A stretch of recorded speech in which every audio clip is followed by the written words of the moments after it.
Oke, Assalamualaikum warahmatullahi wabarakatuh. Saya Zahrani Harunisa dari Prodi Ilmu Komputer semester 6B ingin menyampaikan materi untuk memenuhi tugas UAS data mining saya. Oke, langsung saja dari materi. Ini kita mengambil langsung datanya dari Google dan langsung saya copy di Jupyter Notebook. Oke, yang pertama ada import NumPy. Import NumPy ini alias NP adalah pustaka Python yang populer untuk komputasi numerik, menyediakan objek array multidimensi, fungsi matematika, dan utilitas untuk bekerja dengan data numerik.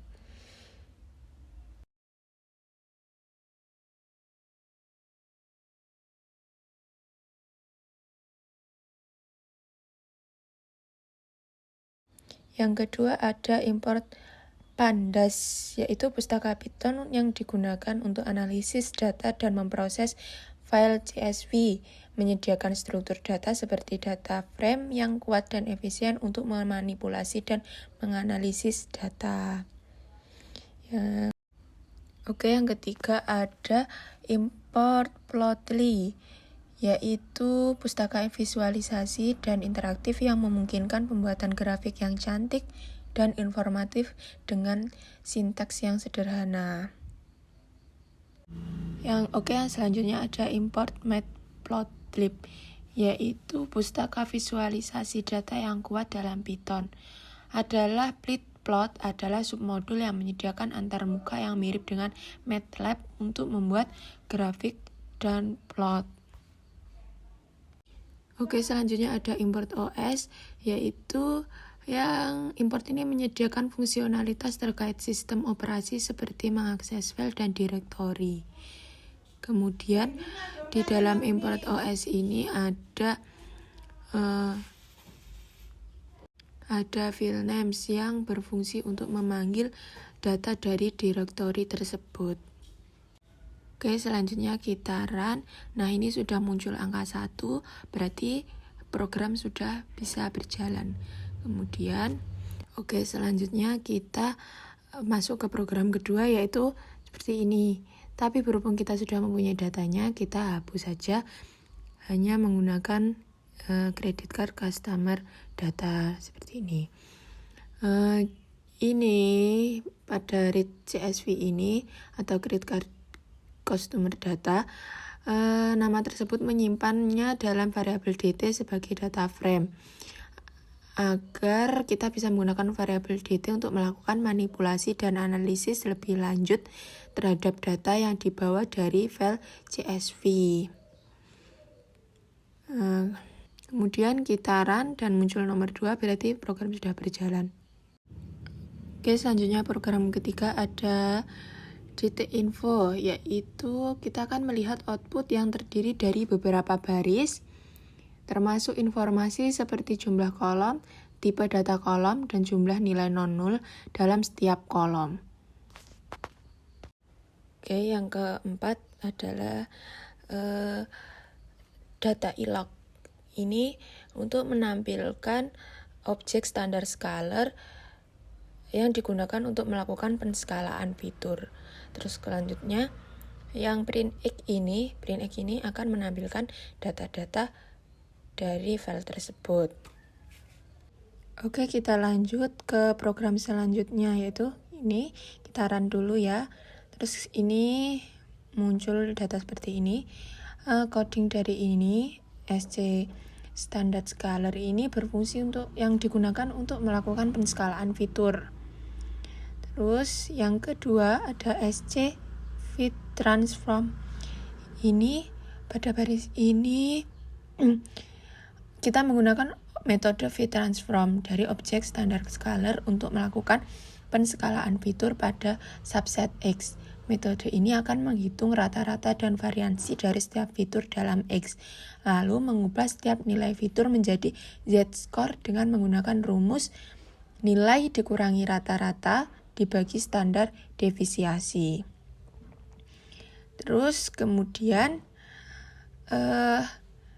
kita nanti akan kode printx memunculkan data atau hasil dari ini. Oke, selanjutnya ini codingan selanjutnya. Kita akan menjelaskan dulu coding yang pertama, yaitu from sklearn cluster import k-means. Yaitu baris pertama ini mengimpor kelas k-means dari modul sklearn cluster. K-means adalah algoritma pembelajaran tak terawasi yang digunakan untuk mengelompokkan data ke dalam beberapa kelompok atau kluster berdasarkan kedekatan antara data. Kemudian yang kedua ada WCSS. WCSS ini berfungsi untuk membuat sebuah list kosong WCSS yang akan digunakan untuk menyimpan nilai within cluster sum of squares atau WCSS dari setiap konfigurasi cluster. Oke, selanjutnya kita ke baris ini ya. Kita blok saja bagian ini. Nah, ini fungsi ini yaitu untuk melakukan iterasi dari 1 hingga 10 untuk mencoba berbagai jumlah klaster dari 1 hingga 10 untuk data yang diberikan. Di setiap iterasi, algoritma k-means dijalankan dengan jumlah klaster yang berbeda. Dan inisialisasi pusat klaster menggunakan metode k-means++ yang lebih efisien. Kemudian algoritma k-means akan diterapkan pada data X yang telah diproses sebelumnya dengan penskalaan fitur. Kemudian untuk baris selanjutnya yaitu ini kita menjelaskan yang k-means inertia yaitu digunakan untuk mendapatkan nilai within cluster sum of squares atau WCSS dari hasil clustering dengan jumlah cluster tertentu atau I. WCSS adalah jumlah total kuadrat jarak antara setiap data point dan pusat cluster terdekat. Semakin rendah WCSS, semakin padat dan homogen clusternya. Hasil WCSS untuk setiap iterasi akan disimpan dalam list WCSS. Oke, kita run dulu. Nah, ini ada muncul hasilnya. Ini hasilnya sudah tidak apa-apa ya. Kemudian ada penjelasan sedikit di PLT ini, PLT plot dan sebagainya. Baris ini menggunakan matplotlib untuk membuat grafik dengan sumbu X menunjukkan jumlah klaster dan sumbu Y menunjukkan nilai WCSS. Tampilan grafik ini dikenal sebagai elbow method. Tujuan dari grafik ini adalah untuk membantu menentukan jumlah optimal dari klaster dalam data. Grafik akan menunjukkan titik-titik 1 hingga 10 yang mewakili jumlah klaster versus nilai WCSS. Pada saat ini, kita perlu mencari titik siku di grafik, yaitu titik di mana penurunan nilai WCSS mulai menurun lebih lambat. Titik ini merupakan indikasi jumlah optimal dari klaster yang harus digunakan dalam algoritma k-means untuk data tersebut. Oke. Nah, ini muncul hasilnya yaitu turun dari dan menemukan nilai yang 10 untuk nilai turunnya. Jadi terus selanjutnya kita masuk ke program selanjutnya nomor 7 ya. Selanjutnya untuk program selanjutnya ini ada k-means n_cluster, yaitu baris ini membuat objek k-means yang merupakan instance dari kelas k-means dari modul sklearn cluster. Objek ini akan digunakan untuk mengelompokkan data ke dalam 3 klaster menggunakan algoritma k-means. Argumen n_cluster sama dengan 3 ini menentukan jumlah klaster yang diinginkan, sedangkan argumen init sama dengan k-means++ menentukan metode inisialisasi pusat klaster yang digunakan. Selanjutnya ada y_k-means ini. Baris ini menjalankan algoritma k-means pada data X dengan menggunakan objek k-means yang telah dibuat sebelumnya. Metode fit_predict X ini digunakan untuk mengelompokkan data X ke dalam klaster berdasarkan hasil pembelajaran dari algoritma k-means. Hasil dari pengelompokan ini disimpan dalam variabel y k-means. Selanjutnya ada print dalam kurung y underscore k-means ini, baris ini mencetak hasil pengelompokan yaitu nilai-nilai yang menunjukkan keanggotaan klaster dari setiap sampel dalam data X. Setiap nilai dalam y k-means akan mewakili klaster yang dikaitkan dengan setiap sampel data dalam urutan yang sama dengan data asli.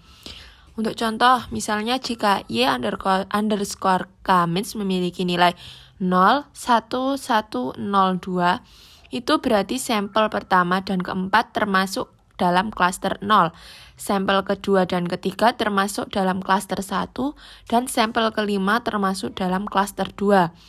Jadi, dengan menjalankan kode ini, kita dapat mendapatkan array y underscore k-means yang berisi label cluster untuk setiap sampel dalam data X berdasarkan hasil algoritma k-means dengan jumlah cluster 3. Selanjutnya kita run. Nah, ini muncul hasilnya ada 3 cluster ya. Selanjutnya kita masuk ke coding berikut. Nah, ini kita tempel programnya. Nah, ini sudah muncul. Kita jelaskan dulu ya. Dari ini yang dalam kurung k-means. Nah, ini baris ini membuat objek k-means yang merupakan instance dari kelas k-means dari modul scalar cluster. Objek ini akan digunakan untuk melakukan pengelompokan data menggunakan algoritma k-means. Argumen n underscore cluster sama dengan 3 ini menentukan jumlah cluster yang diinginkan. Sedangkan argumen init sama dengan k-means plus plus menentukan metode inisialisasi pusat cluster yang digunakan. N underscore init sama dengan 10 menentukan jumlah kali inisialisasi yang berbeda akan dilakukan oleh algoritma. Sedangkan tol sama dengan LE min 04 ini menentukan toleransi perubahan yang mengindikasikan konvergensi. Sedangkan random underscore state sama dengan 42 ini menentukan seed untuk generator angka acak yang digunakan dalam algoritma. Oke, selanjutnya baris yang ini k-means titik fit X. Baris ini menjalankan algoritma k-means pada data X menggunakan objek k-means yang telah dibuat sebelumnya.